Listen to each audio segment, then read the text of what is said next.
तो अपनी प्रॉपर्टी दूसरों के नाम लिखते हैं ना? हाँ, अपनी जिंदगी, अपना जीवन किसी और के नाम लिखते हैं। वो हंसाए तो हंसे, वो रुलाए तो रोए।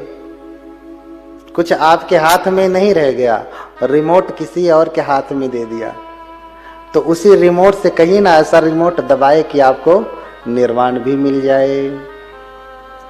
हाँ, है कोई ऐसा रिमोट? नहीं है ना, ऐसा कोई रिमोट नहीं है। इसलिए तृष्णा को नष्ट करें, कामना को नष्ट करें, उसके लिए साधना ही करना है। तो सबसे सरल उपाय है भजन, कीर्तन, स्तुति, आराधना, जप। उसके बाद उससे और ऊंचाई पे चले जाइए। पीएचडी करना हो तो लगिए साधना में। फिर अभी तो प्राइमरी, अब LKG, UKG, फिर कक्षा 1, 2, 3, तब यहाँ से शुरू करेंगे ना कि सीधे पीएचडी करना चाहते हैं। बहुत लोग सीधे पीएचडी कर रहे हैं, बहुत लाभ नहीं होने वाला। बड़े बड़े आचार्य हो गए हैं साधना कर करके, लेकिन अर्हत नहीं हुए। क्यों? क्योंकि सीधे पीएचडी कर रहे हैं ना। सीधे पीएचडी नहीं होती, पहले यहीं से शुरू होता है। तो गहकार कंदिठोसी पुन गेहं न काहसी। तो देख लिया, फिर से घर नहीं बना सके। तृष्णा को मैंने नष्ट कर दिया। तो कैसे नष्ट किया? सब्बा तिफा सुका भग्गा गहकूटं विसंखितं विसंखार गतं चित्तं तन्हानं खयमज्जगा। तो जितनी भी कड़ियां थी सब तोड़ दिया, सब गिरा दिया। जैसे ये ऑडिटोरियम है ना, ये छत है ना, अगर इसके ये सब पिलर गिरा दिए जाएं तो ये छत बनी रहेगी? नहीं ना, छत तो अपने आप गिर जाएगी। आपको छत नहीं गिराना है, क्या गिराना है? पिलर गिराना है। पिलर गिरा दीजिए, छत अपने आप गिर जाएगा। संसार नहीं गिराना है, आपको क्या गिराना है? तृष्णा। तो बार बार अपने आप ही संसार में आना जाना आपका निरुद्ध हो जाएगा। इसलिए पिलर गिराएं, तृष्णा को नष्ट करें। इसके लिए हमेशा उन भगवान का स्मरण करें। हाँ, नित्यम च नित्यम जीनम स्मरामि, याद है ना? तो तब से कितने लोगों ने भगवान को स्मरण किया? हाथ उठाएं जरा। हाँ, ईमानदारी से हाथ उठाएं, कितने लोगों ने किया? अरे वाह, इतने लोगों ने किया। हाँ, नित्यं च नित्यं जीनं स्मरामि,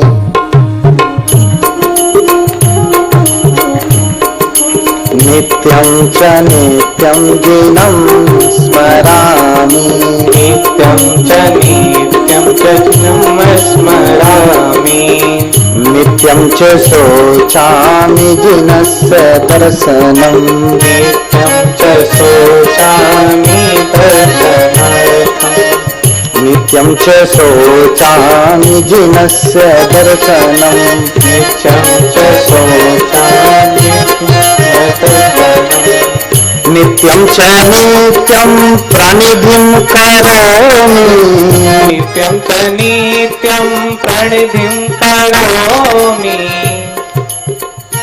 क्या करेंगे हर दिन? नित्यं च नित्यं प्रणिधिं करोमि, नित्यं च नित्यं प्रणिधिं करोमि, संबुद्ध पूजा च दर्शनार्थं, संबुद्ध पूजा च दर्शनार्थं, संबुद्ध पूजा च दर्शनार्थं। नित्यम च नित्यम जीनम स्मरामि, ये बात हमेशा याद रखिए। यही है LKG, UKG, पर धीरे धीरे जाएंगे। सीधे पीएचडी मत करिए, फिर लाभ नहीं मिलेगा। कहेंगे अरे इतनी साधना करते हैं हमारा मन ही एकाग्र नहीं होता। बहुत सारे लोग आनापान सती करते हैं, आपका मन एकाग्र हो जाता है? ईमानदारी से कहिए। 1 घंटा बैठते हैं तो 1 घंटे में कितने मिनट के लिए, 60 मिनट में कितने मिनट के लिए आपका मन एकाग्र रहता है कंटिन्यू? 5 मिनट अधिकतम जाता होगा, 10 मिनट जाता होगा, लेकिन पूरा 1 घंटा एकाग्र कर पाना बड़ा कठिन हो जाता है। क्यों? क्योंकि सीधे आप ऊपर छलांग लगा के चलते हैं। धीरे धीरे आगे बढ़ेंगे तो विपश्यना तक पहुंचेंगे, अन्यथा विपश्यना बहुत ऊंची चीज है। सब कर सकते हैं, करना बड़ा आसान है, श्वास की साधना करना आसान है, कर सकते हैं। कर पाएंगे ये आसान नहीं है, करना आसान है, कर पाएंगे ये आसान नहीं है। श्वास को देखना, अंदर जा रही है बाहर आ रही है, आसान है। कर पाएंगे ये आसान नहीं है। बोलिए भगवान बुद्ध की, हाँ भगवान बुद्ध की। तो बुद्ध ने सब कुछ नष्ट कर दिया, सारे आश्रम नष्ट कर दिए, सारे क्लेशों को नष्ट कर दिया। क्यों? क्योंकि जन्म ही क्लेशस्य भ्रमति भवान अवेत्रः लोकस्तद्वयोदित क्लेश शास्ता। क्लेश के कारण ही व्यक्ति बार बार जन्म लेता है, उसी तृष्णा के कारण व्यक्ति बार बार जन्म लेता है। अगर उसे नष्ट कर दिया तो अपने आप सब कुछ नष्ट हो जाएगा। आप पिलर गिराइए, छत अपने आप, घर अपने आप, मकान अपने आप गिर जाएगा। मकान गिराना मत शुरू करिए, नीचे से ही गिराइए। हाँ, जैसे टेंट लगा हो ना, उसका बम्बू खींच लीजिए, तंबू नीचे गिर जाएगा। हाँ, बम्बू खींचा कि तंबू नीचे पड़ा। हाँ, तो बुद्ध हो गए, सर्वज्ञ हो गए, ज्ञान प्राप्त कर लिया। गयहूं निवीण तमा भयहूं आजोरू मिलही ज्ञान जहीं और न छोरू। जब उनको ज्ञान प्राप्त हुआ, बुद्ध कहलाए ना, तो इतना ज्ञान प्राप्त हुआ कि कोई आदि अंत का पता नहीं, इतना ज्ञान है बुद्ध के पास। उसका प्रारंभ भी नहीं बता सकते, कितना ज्ञान, कहां से ज्ञान शुरू हुआ, ये भी नहीं बता सकते कि कहां तक कितना ज्ञान है बुद्ध के पास। इसलिए कहा मिलही ज्ञान जहीं और न छोरू। उसका कोई स्टार्टिंग और एंडिंग नहीं है, इतना ज्ञान उनको प्राप्त हो गया, अनंत ज्ञान प्राप्त हुआ। तो पुब्बे निवासानुसति और चित्तोपपादयान, उसके बाद तीसरा जो महत्वपूर्ण है उसे कहा आसवक है, आश्रयों को क्षय करने का, नष्ट करने का ज्ञान। यानी हम अपने विकारों को नष्ट कैसे करेंगे, तो बुद्ध ही जानते हैं कि तृष्णा को, हाँ, तृष्णा छानी पड़ी घर ऊपर, कुबध का भांडा फूटा। हाँ, तो इस प्रकार से तृष्णा को नष्ट किया जा सकता है, बुद्ध ही जानते हैं। इसलिए आचार्य शंकराचार्य के गुरु गौंडपाद कौन है? आचार्य शंकराचार्य के गुरु कौन है? गौंडपाद। आचार्य गौंडपाद कहते हैं मांडुक्य कारिका में, निवृत्तस्या प्रवृत्तस्य निश्चला ही तदा स्थिति विषय ही सबुद्धानाम तत्साम्यम अजमद्वयम। देखो, बड़ी झगड़ा करने से अच्छा है कि आप समझो कि कहा क्या जा रहा है, किसको बड़ा कहा जा रहा है। अपने आप सब बातें खत्म हो जाएगी। लड़ो, भगवान बुद्ध सबसे अच्छे हैं, वो बुरे हैं क्या? ये क्या है? हाँ, आप समझिए कहा किसको गया। हाँ, तो आदि शंकराचार्य के गुरु कह रहे हैं निर्वित्तस्य प्रवृत्तस्य निश्चला ही तदा स्थिति। एक बार चित्त जब विकारों से मुक्त हो जाता है, बुद्ध की भाषा में कहें तो निर्वाण प्राप्त कर लेता है। एक बार चित्त जब विकारों से रहित हो जाता है, प्रवृत्तस्य, फिर से विकारों में नहीं जाता। एक बार चित्त बुराइयों से हट जाने के बाद फिर दोबारा बुराइयों की तरफ नहीं जाता है। क्यों नहीं जाता है? विषय ही सब बुद्धानाम, यह विषय किसका है? बुद्धों का है, मेरा नहीं है। आचार्य आदि शंकराचार्य के गुरु कह रहे हैं, गौंडपाद उनके गुरु कह रहे हैं निवित्तस्य प्रवृत्तस्य निश्चला ही तदा स्थिति विषय ही सब बुद्धानाम तत्साम्यम अजमद्वयम। तो ये स्थिति कब आती है ये मैं नहीं जान सकता। ये किसका विषय है? कौन जान सकता है? विषय ही सब बुद्धानाम, ये बुद्धों का विषय है। ये डिपार्टमेंट उनका है, मेरा नहीं है। वही समझ सकते हैं, वही कर सकते हैं। और ठीक से कहें तो तत् साम्यम अजमद्वयम। देखिए बहुत गूढ़ बात उन्होंने कही, तुम्हें करते हो हाँ, बहुत गूढ़ बात कही है। आदि शंकराचार्य कौन से वेदांत को कहने वाले हैं? अद्वैत वेदांत ना, अद्वैत वेदांत। हालांकि वेदांत वेदों का अंत है और पता नहीं कितने अद्वैत वेदांत अलग है, श्री अनुजाचार्य का वेदांत अलग है, सबका अलग अलग है। एक बार अंत हो गया तो न जाने कितना वेद हो, फिर भी बनता जा रहा हो। अंत होने के बाद भी तो वेदों का अंत अद्वैत वेदांत कहा।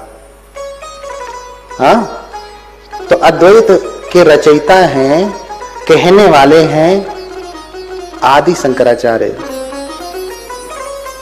लेकिन उनके गुरु क्या कह रहे हैं?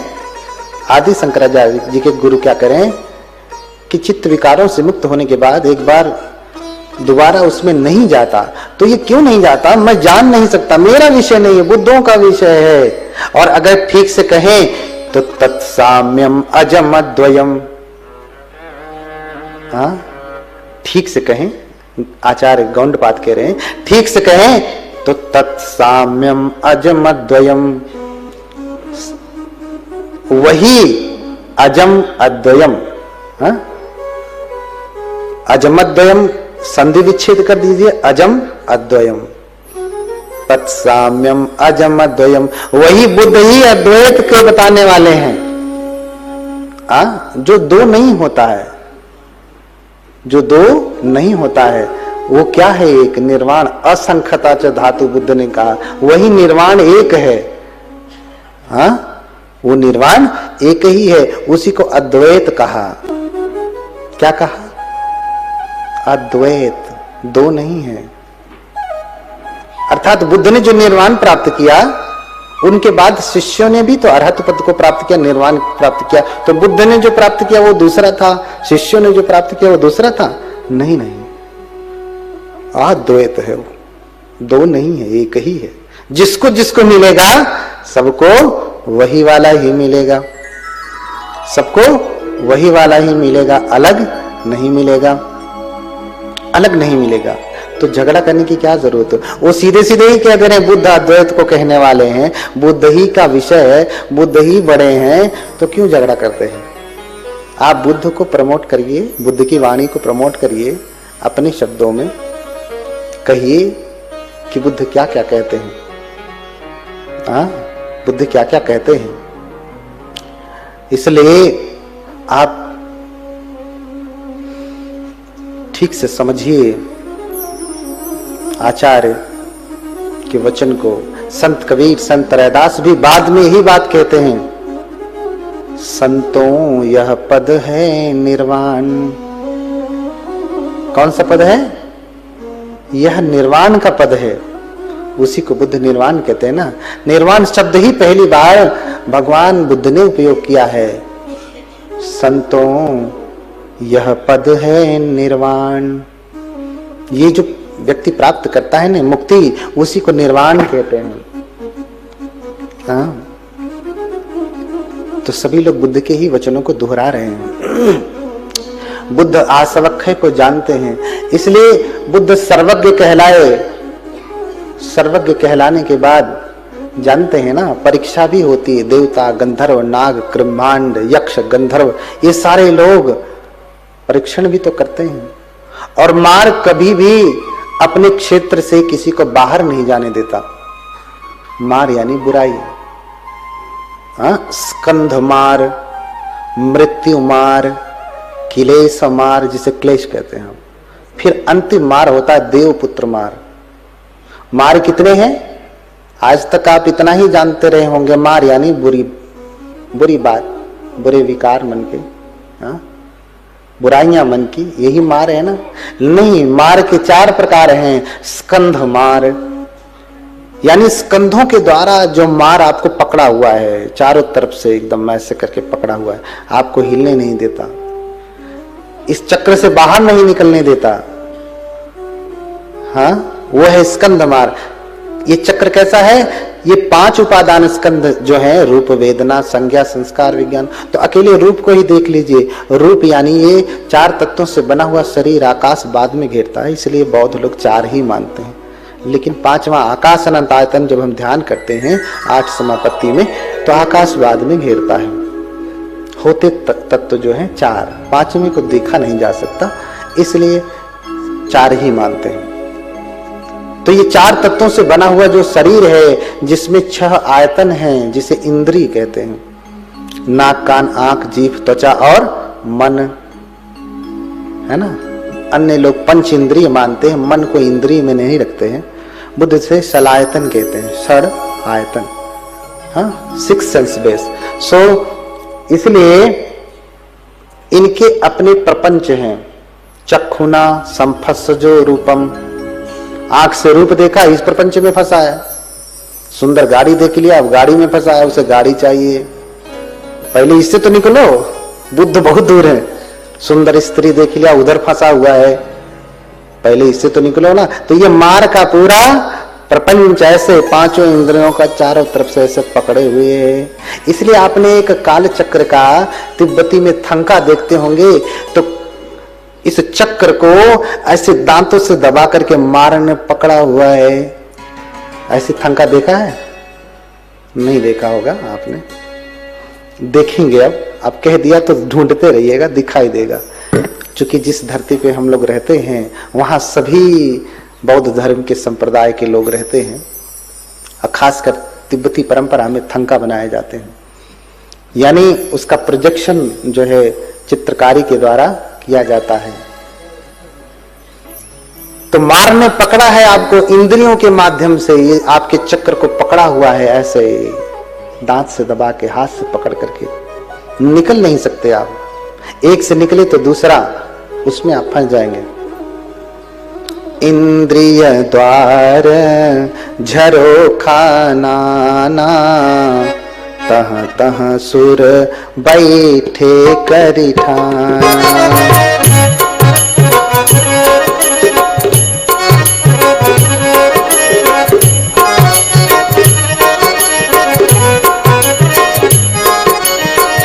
इंद्रिय द्वार झरोखा नाना, तह तह सुर बैठे करिठाना।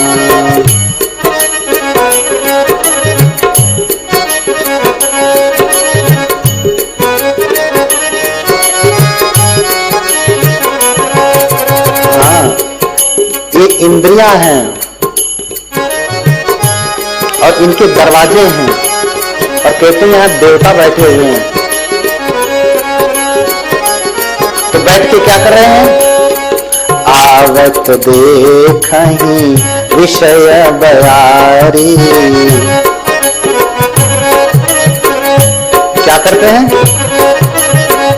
आवत देखहीं विषय बयारी, तुरतहीं देहीं कपाट उघारी।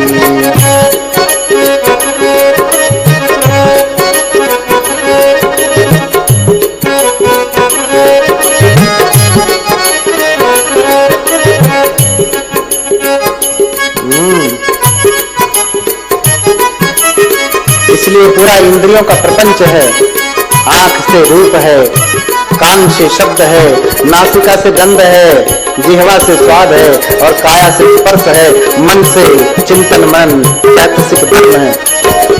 जब जब इससे स्पर्श होता है, आवत देखहि विषय बयारी। आंख से रूप देखा तो तुरंत ही देहि कपाट उघारी। आंखों से रूप देखा, सुंदर स्त्री है, तुरंत दरवाजा खोल दिया। हाँ बहुत सुंदर है, हाँ बहुत सुंदर है, यही इनका काम है। इंद्रिय द्वार झरोखा नाना, तह तह सुर बैठे करि खाना।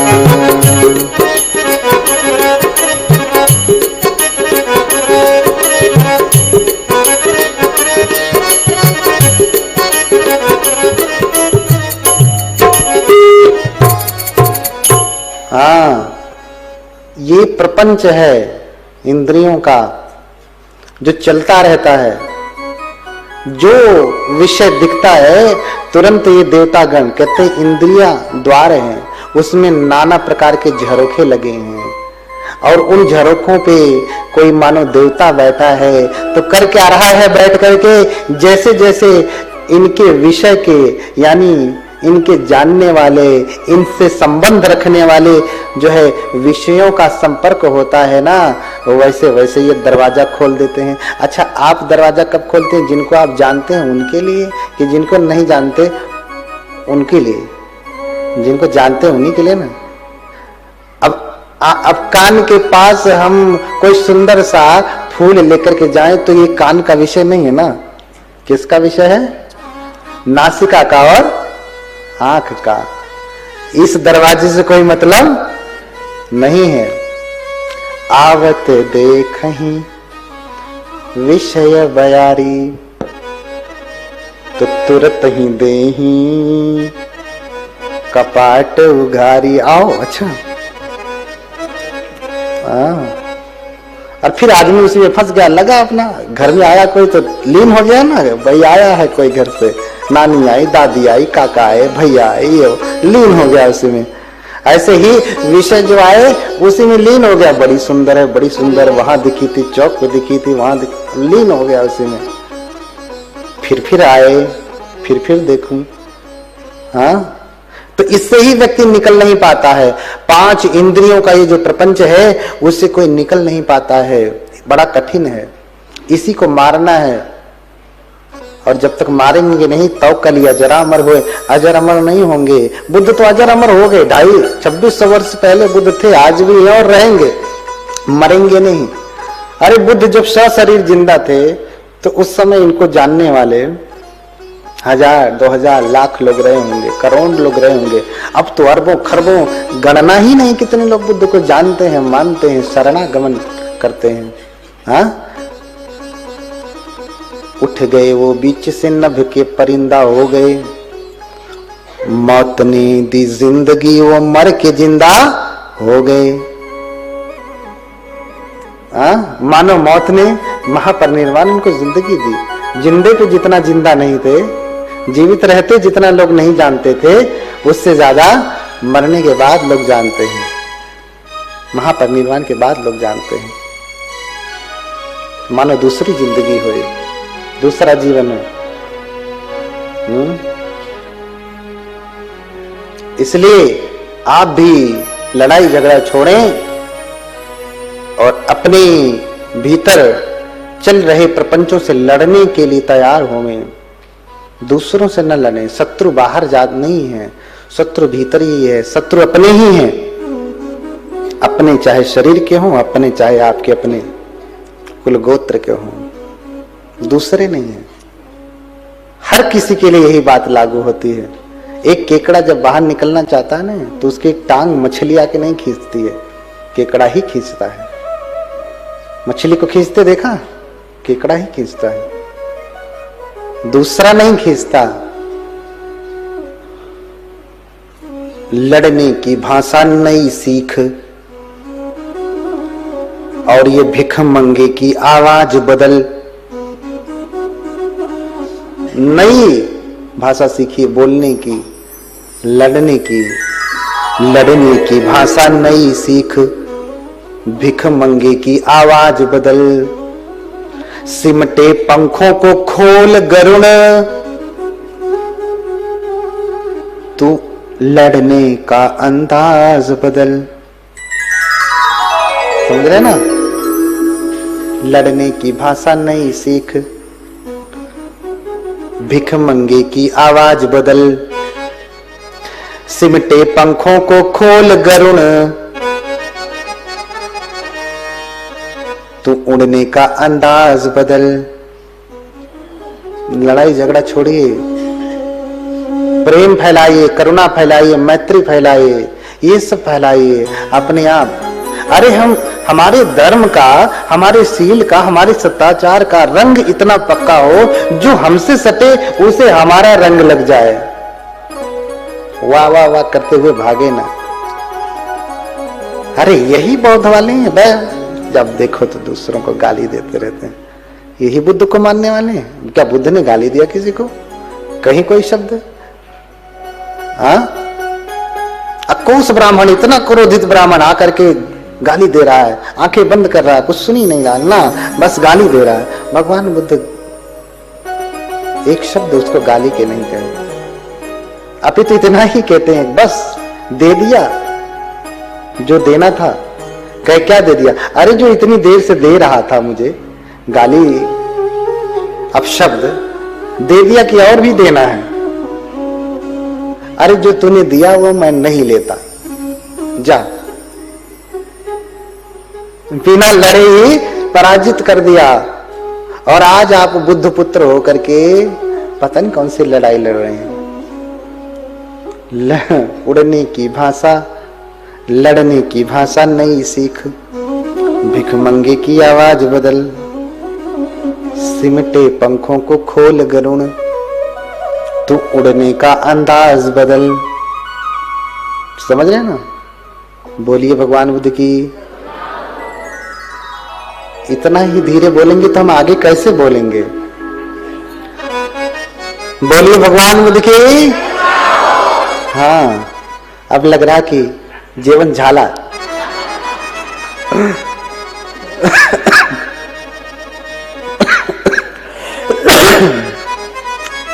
खाना वाना तो खा के आए हैं ना पूरा, तो बैठिए आराम से। कहीं जाना नहीं है, जाने नहीं देंगे। जो गया तो ठीक नहीं, वो गया तो गया ही। हाँ, तो बुद्ध सर्वज्ञ हो गए, बुद्ध कहलाए। और फिर जो पंचवर्गीय थे, जो तप कर रहे थे और फिर मुंह फुला के चले गए कि ये तो भ्रष्ट हो गए। हाँ, ये तो भ्रष्ट हो गए। वो काशी में, वाराणसी में जाकर के रह रहे थे, तो ज्ञान प्राप्त हुआ, तो मार का आक्रमण भी शुरू हुआ। मार आक्रमण कर रहा है। मैंने कहा ना कि 4 प्रकार के मार है। पहला तो स्कंध मार है, आदमी इसी में फंसा है। इससे ऊपर जाएंगे तब तो मृत्यु मार दिखाई देगा, तब तो क्लेश मार आएगा, तब तो देवपुत्र मार आएगा। हमारा त्रिपिटक कहता है कि देवपुत्र मार स्वयं सामने आकर के खड़े हो जाते हैं। अरे पहले आप अपने इस मार से बाहर तो निकलिए, फिर तो आगे वाला मार दिखेगा। ये मार से बाहर ही नहीं निकले और सोचते हो देवपुत्र मार दिखाई दे, नहीं दिखाई देगा, नहीं दिखाई देगा। वो तो बुद्धों को दिखाई देते हैं, सबसे बड़ा वाला मार। इसलिए बुद्ध साधना करके आंखें बंद करके बैठे हैं, साधना में लीन हैं। मार उन्हें पराजित करने के लिए आता है, बहुत प्रकार से डराता है। आंधी तूफान भूकंप क्या क्या नहीं करता है। स्त्रियों को भेजता है, लड़कियों को भेजता है, कुमारियों को भेजता है। जैसे भी उनको भ्रष्ट करना चाहा कर दे, लेकिन भ्रष्ट नहीं कर पाता। उनके सैनिक, उनकी सेना आकर के बड़ा तांडव करते हैं। कोई कहता है ममेह कायम शतम भुजानाम क्षिपामि चैकेन शतम शराणाम भिन्नामि कायम सुगतस्तात सुखी भवतम व्रजम विलंब। ये सब मार के पुत्र हैं, उनकी सेनाएं हैं। कहते हैं कि मेरे शरीर में सैकड़ों भुजाएं हैं। क्षिपामि चैकेन शतम शराणाम, इस गौतम बुद्ध को मारने के लिए तो मैं सैकड़ों बाण एक ही बार में फेंक दूंगा, और इतनी बार फेंकूंगा भिन्नामि कायम सुगतस्तात, इनके शरीर को छिन्न भिन्न कर दूंगा। एक बार में 100 बाण मारे तो 2-4 बार मारे तो कितने बाण हो जाएंगे? 500,000 बाण, पूरा शरीर छिद जाएगा ना, बिंध जाएगा। भिन्नामि कायम सुगतस्तात सुखी भवतम व्रजमा विलंब। आप प्रसन्न रहें, टेंशन ना लें, हम अभी बाणों की वर्षा करते हैं और शरीर छेद डालेंगे। तो दूसरा कहता है तुझसे बड़ा मेरी भुजाएं हैं। हाँ, शतम भुजानाम यदि को विशेषो, अरे तुम्हारे पास 100 भुजाएं हैं तो क्या हुआ, इसमें कौन सी बड़ी बात है? हाँ, भुजा किमर्थम न भवंती रोमा, एक एक रोम है ना। कहते हैं कि 100 भुजा तो छोड़ दो, इसका क्या लाभ? अरे तुम्हारे शरीर में जितने रोए हैं उतनी भुजाएं क्यों ना बन जाए, तुम उनका कुछ बिगाड़ नहीं सकते। भुजा किमर्थम न भवंती रोमा, तुम्हारे एक एक रोए भी अगर एक एक हाथ बन जाए, एक एक भुजा बन जाए, और तुम बाणों से वर्षा करो तो भी उनका तुम कुछ बिगाड़ नहीं पाओगे। ऐसे हैं वो, मार पराजित हो जाता है। हाँ, इसलिए जय मंगल अट्ठगाथा में हम लोग गाते हैं ना, क्या गाते हैं, क्या गाते हैं? बाहुम सहस्रमभिनिमित सायुधंतम गिरिमेखलं उदित गोरससेन मारम। गिरिमेखल हाथी पे बैठ करके मार आता है, और बहुत प्रकार की बाहुम सहस्र, 1000 भुजाएं बना लेता है। उसके पास कितनी है? बाहुम माने भुजाएं, बाहु सहस्र 1000 भुजाएं हैं उसके पास, और सब सायुधंतम, सब में आयुध हैं, अस्त्र शस्त्र हैं, कोई भुजा खाली नहीं है। हाँ, किसी में भाला, किसी में कटारी, किसी में बल्लम, किसी में धनुष। हाँ, तो सहस्र भुजाएं हैं और सब में कुछ न कुछ अस्त्र शस्त्र हैं। बाहुम सहस्रम अभिनिमित सायुधंतम गिरिमे खलम उदित घोर ससेन मारम। क्रोध होकर के, क्योंकि बुद्ध ने तो स्कंद मार, मृत्यु मार, क्लेश मार को पहले ही पराजित कर दिया था। अब ये अंतिम मार, देवपुत्र मार बचा है। तो अब क्रोधित हो गया कि मेरे चक्र से तो बाहर निकल गए, अगर ये बाहर निकल गए तो अकेले ही नहीं निकलेंगे, बहुतों को निकाल लाएंगे। बहुत सारे लोग अर्हत हो जाएंगे, जीवन मुक्त हो जाएंगे, मार के बंधन से मुक्त हो जाएंगे, तो मेरी संख्या तो घटने लगेगी। कोई भी व्यक्ति अपनी संख्या कम नहीं करना चाहता, बढ़ाता ही है। शराबी भी अपनी संख्या बढ़ाता है। 2 है तो तीसरा बनाना है, तो उसको शराबी कैसे बनाएंगे? दोस्ती करेंगे, आओ चलो अपने पैसे से पहले पिलाएंगे। 1 बार 2 बार पिला के आदत लगा दिया तो अब संघ में आ गया, फिर कहेंगे अरे अब तू भी पिला, हाँ अब तू भी पिला। तो ऐसे ऐसे करके पहले डुबोएंगे, फिर आपको परेशान करेंगे। ऐसे ही मार का प्रपंच है। पहले आंखों से आकर्षण देख करके आप आकर्षित हो जाएंगे, फिर एक बार फंस जाएंगे किसी के चक्कर में, तो ना जी पाएंगे न मर पाएंगे। हाँ, बिरहा की लाकड़ी समुझी समुझी धुधुआं, छूटी पड़ो या बिरहते, जे पूरी ही जली जाऊं। हाँ?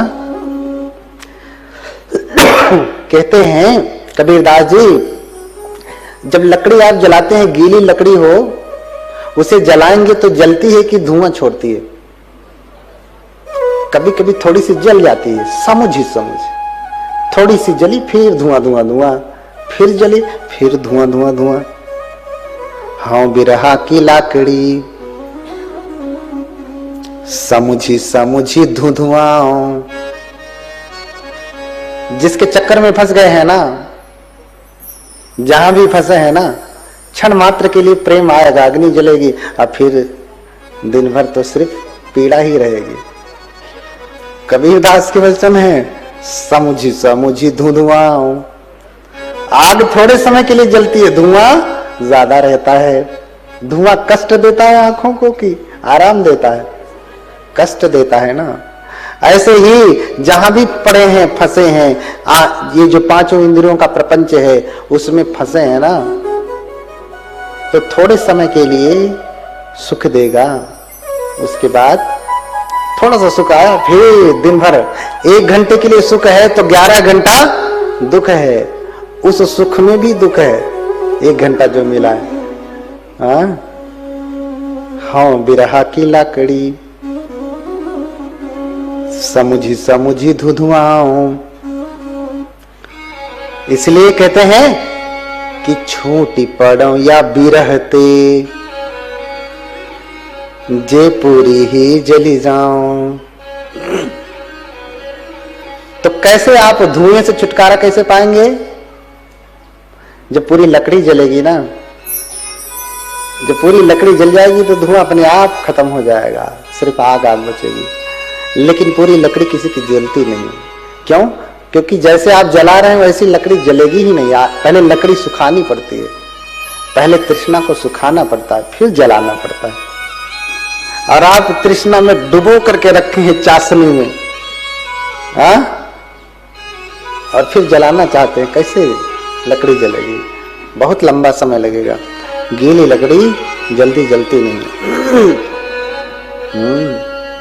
लेकिन गीली लकड़ी भी जल जाती है तब जब किसी बड़ी आग के संपर्क में आ जाए। हाँ, नहीं जलती है। ये सांसारिक प्रपंचों में फंसा हुआ व्यक्ति जब बड़ी आग के संपर्क में आ जाता है, बुद्धों के संपर्क में आ जाता है, तो इसकी गीली लकड़ी भी जल जाती है। बोलिए भगवान बुद्ध की। इसीलिए तो कहते हैं ना, बुद्धों का दर्शन हो गए, हमारी लकड़ी तो सूखेगी नहीं। हाँ, यही ना प्रार्थना करते हैं हम लोग, हमारी लकड़ी तो सूखेगी नहीं। हे भगवान, आपके ज्ञान की आग जले, उसी में अपनी ये गीली लकड़ी फेंक दूं और धधक करके जल जाए।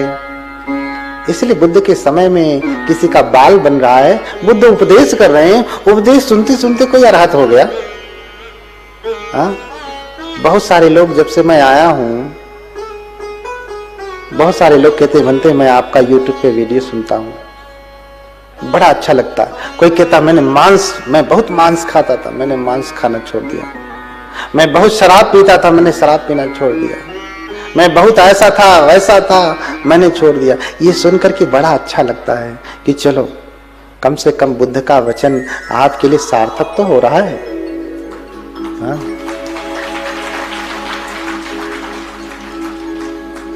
तो बुद्ध अगर आ जाए, हमारे में इतनी क्षमता नहीं कि आपकी लकड़ी को जला दें, बस इतना बताएंगे कि सुखाओ फिर जलाओ। बुद्ध तो जला सकते हैं। हरंति तेभ्यो नमो भिषग्भ्य, मैंने कहा ना, बुद्ध तो आपके दुखों को हर लेते हैं। हाँ, इसलिए बुद्धों का होना बड़ा सुखदायी है। सुखो बुद्धानं उत्पादो सुखा सद्धम्म देशना, बुद्धों का उत्पन्न होना सुखदायी होता है। तो मार बाहुं सहस्रमभिनिमित सायुधंतम गिरि में खलं उदित घोर ससेन मारं दानादि धम्म विधिना जितवा मुनिंदो तं तेजसा भवतु ते जय मंगलानि।